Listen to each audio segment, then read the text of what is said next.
అందరికీ వందనాలు.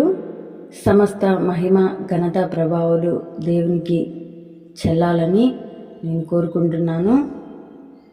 ఈరోజు దేవుడు నాతో ఒక విషయాన్ని చెప్పమని మీ అందరితో ఈ విషయంలో మీరు ఒక్కసారి ఆలోచించాలని ఈ మాటలను దేవుడు ఏదైతే నాకు చెప్పాడో ఆ మాటలను మీతో పంచుకుంటున్నాను.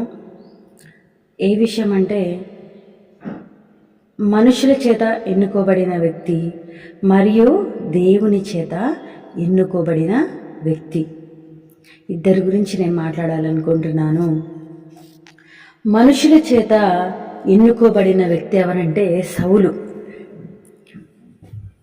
కానీ దేవుని చేత ఎన్నుకోబడిన వ్యక్తి ఎవరంటే దావీదు.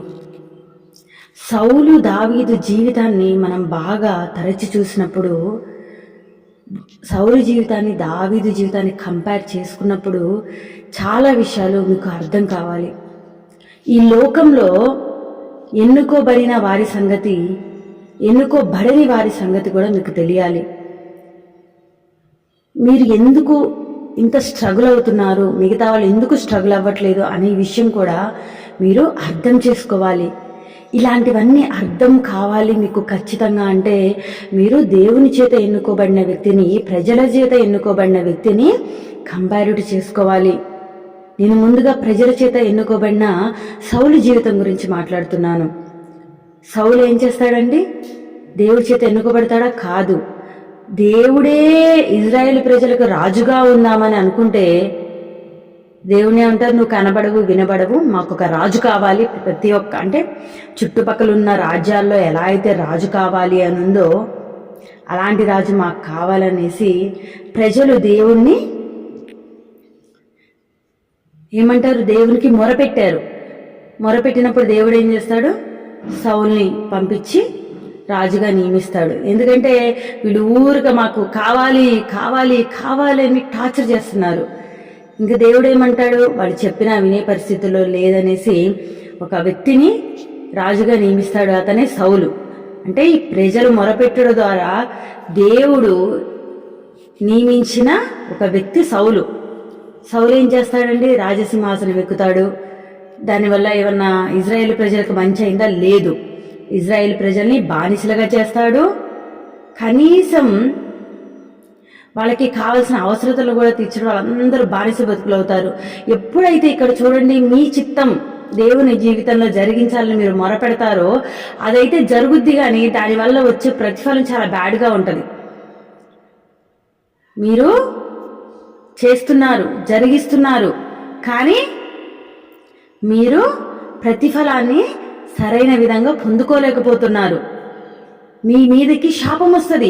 మీ సొంత ఆలోచనల్లో ముందుకెళ్తుంటే మీ మీద ఇంకా శాపం వస్తుంది, కానీ మంచి రాదు. మంచి మార్గంలో మీరు వెళ్ళలేరు. సౌలు ఏం చేస్తాడు? హింసకు గురి చేస్తాడు. పైగా సౌలు ఏం చేస్తాడు? దేవుడి చిత్తాన్ని వ్యతిరేకించి బలి ఇవ్వమన్న వాటిని ఇవ్వకుండా దాచుకుంటాడు. ఎద్దుల్ని దున్నల్ని దాచుకుంటాడు. అంటే అతనికి కనీసం దేవుని భయం కూడా లేదు. అప్పుడు ఏం జరిగిద్ది? సౌలులోని దేవుని ఆత్మ ఆయన్ని వదిలేసి సైతాన్ దగ్గర నుంచి ఆత్మ వచ్చి ఆయన్ని పట్టిద్ది అనమాట. ఆయనకి ఎక్కడ ఆయన శ్రమ పడినట్టు కానీ, సౌలు ఎక్కడ జీవితంలో కష్టపడినట్టు కానీ ఎక్కడ కూడా కనిపించదు బైబిల్లో. అదే దేవుడు ఎన్నుకున్న వ్యక్తి దావీదు. దావీదును ఒక్కసారి చూస్తే దేవుడి చేత ఎన్నుకోబడిన దగ్గర నుంచి కూడా దావీదుకు కష్టాలనే మొదలయ్యాయి. మొదటగా దావీదు గొర్రెలు కాచుకుంటూ తన జీవితంలో అన్నీ ఉన్న పరిస్థితులను ఎదుర్కొంటూ సజావుగా సాగుతున్న జీవితంలో ఎప్పుడైతే దేవుడి చేత ఎన్నుకోబడ్డాడో, దేవుని చేత ఎన్నుకోబడిన వ్యక్తిని ఏం చేసింది? సైతాను కష్టాల పాలు చేసింది. ఎక్కువ కష్టాలు ఎవరి వల్ల వచ్చాయండి? దావీదుకి సౌలు వల్ల ఎక్కువ కష్టాలు వచ్చాయి. సౌలు ఎవరు? సైతాను చేత బందీ అయిపోయాడు. ఆ సైతాను చేత బందీ అయిన వ్యక్తి సౌలు దావీదుని ఎక్కడ పడితే అక్కడ తరమడం, హింసించటం, భయపెట్టడం, మరలా దేవుడు దావీదు సింహాసనం అధిష్ఠించేంత వరకు కూడా దావీదు కష్టాలు పడుతూనే ఉన్నాడు. ఎందుకంటే they are chosen by God, అంటే వారు దేవుని చేత ఎన్నుకోబడ్డారు. అంటే దావీదు హీఈస్ చోజన్ బై గాడ్. దావీదు కూడా దేవుని చేత ఎన్నుకోబడ్డాడు. అంటే మీరు గుర్తు పెట్టుకోవాలి, మీ జీవితంలో కష్టాల ప్రళయం వలయం వస్తుందంటే మీరు దేవుని చేత ఎన్నుకోబడ్డారు. ఆగని ప్రవాహాలు కొట్టుకొని పోతున్నాయి అనుకో, కష్టాల ప్రవాహాలు. ఇంకా గుర్తుపెట్టుకోవాలి, మీరు దేవుని చేత ఒక సపరేట్ ఉద్దేశం కలిగి ఎన్నుకోబడ్డారు. ఎన్ని శ్రమలు పడ్డాడండి దావీదు. దావీదు సింహాసనం ఇకను కూడా నిలిచి ఉంది, ఇప్పటికి కూడా నిలిచి ఉంది. మనుషుల చేత ఎన్నుకోబడితే ఏం జరిగిద్దండి? సౌలు పొడుచుకొని తనకు తానే చంపుకొని చనిపోయాడు. కానీ దావీదు సింహాసనం ఆయన చనిపోయిన తర్వాత ఇప్పటికీ కూడా ఎన్నటెన్నటికీ ఆయన పేరును జ్ఞాపకం తెస్తూనే ఉన్నారు. సౌలు పేరును అందరూ మర్చిపోయారు, నెగిటివ్లోనే చెప్పుకుంటున్నారు. కానీ దావీదుని ఎప్పుడు పాజిటివ్లో చెప్పుకుంటున్నారు. ఇప్పటికీ దావీదు సింహాసనం వర్ధిల్లాలి అని అంటున్నాడు. గుర్తుపెట్టుకోండి, నువ్వు దేవుని చేత ఎన్నుకోబడ్డావు, అందుకే నీకు ఈ శ్రమలు. ఇంకో విషయం గుర్తుపెట్టుకోవాలి, దేవుడు ఎన్ని శ్రమలు వచ్చినా ఆయన ఆత్మ ద్వారా ఎదుర్కొనే శక్తిని నీకు ఇస్తాడు. మరొక విషయం గుర్తుపెట్టుకోవాలి, దేవుడు నిన్ను అధికంగా ప్రేమిస్తున్నాడు కనుక సైతాను నిన్ను ఇబ్బంది పెడితే దేవుడు కూడా బాధపడతాడు. నిన్ను ఎలా అయినా ఇబ్బంది పెట్టి దేవుడిని బాధ పెట్టాలి అన్న ఉద్దేశంతో నిన్ను ఇబ్బందులకు గురి చేస్తూ ఉంటుంది. కానీ దేవునికి సమస్తము సాధ్యమే. నీలో ఉన్న రూపురేఖలను మార్చి నిన్ను ఒక మంచి ఆయుధంలా చెక్కి నిన్ను ఒక చోట ఉంచటం కోసమే దేవుడి కష్టాలను అనుమతిస్తున్నాడు. సైతాన్ని పక్కకు తొలగించడం దేవునికి ఒక లెక్క అండి? కాదు. కానీ సైతాను ద్వారా నిన్ను చెక్కుతున్నాడు. సైతాను ఉలి దెబ్బకు శిల శిల్పమైంది. దేవుడి చేతిలో ఉన్న ఉలి ఎవరు? సైతాను. ఆ సైతాన్ని అనుమతించి దేవుడు మన్ని చెక్కి ఒక శిల్పంలా మార్చుకుంటున్నాడు. నువ్వు కష్టాలు వస్తున్నాయని, నష్టాలు వస్తున్నాయి, బాధలు వేదనలు వెంటనే వచ్చి తాకుతున్నాయని బాధపడకు. నీకు వెంటనే బాధలు వస్తున్నాయంటే నువ్వు గుర్తుపెట్టుకోవాలి, నువ్వు ఖచ్చితంగా దేవుని చేత ఎన్నుకోబడ్డ వ్యక్తివి అని. ఏబుకు చూడండి, గ్యాప్ ఇచ్చిన శ్రమలు రాలే, కంటిన్యూగా దిబిడిగా కొడుతూనే ఉన్నాయి శ్రమలు. అందుకే you are chosen person, you are chosen by God. నువ్వు దేవుని చేత ఎన్నుకోబడ్డావు. నిబ్బరము కలిగి ధైర్యముగా ఉండు.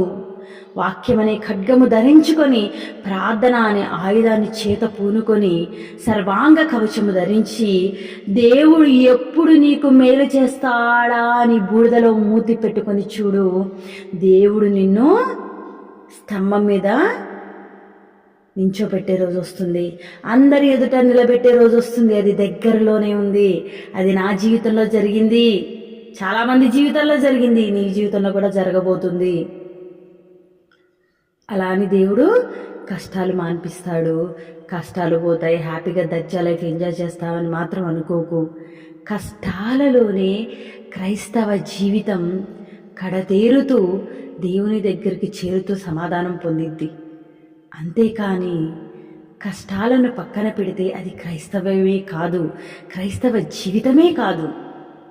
కానీ కష్టాలను జయించగలే శక్తినిస్తూ దేవుడు నిన్ను ముందుకు కొనసాగిస్తున్నాడంటే నువ్వు దేవుని చేత ఎన్నుకోబడ్డావు. మరలా చెప్తున్నాను, నువ్వు దేవుని చేత ఎన్నుకోబడ్డావు. ఆయన కార్యం జరిగిస్తూ ముందుకెళ్ళు. ఆయన నీ జీవితంలో గొప్ప కార్యం చేయబోతున్నాడు. ప్రార్థన చేసుకుందాం. ప్రభువా, విన్న వాక్యాన్ని దీవించండి, ఆశీర్వదించండి, అనేకుల జీవితాలు ఆశీర్వాదకరంగా మార్చండి.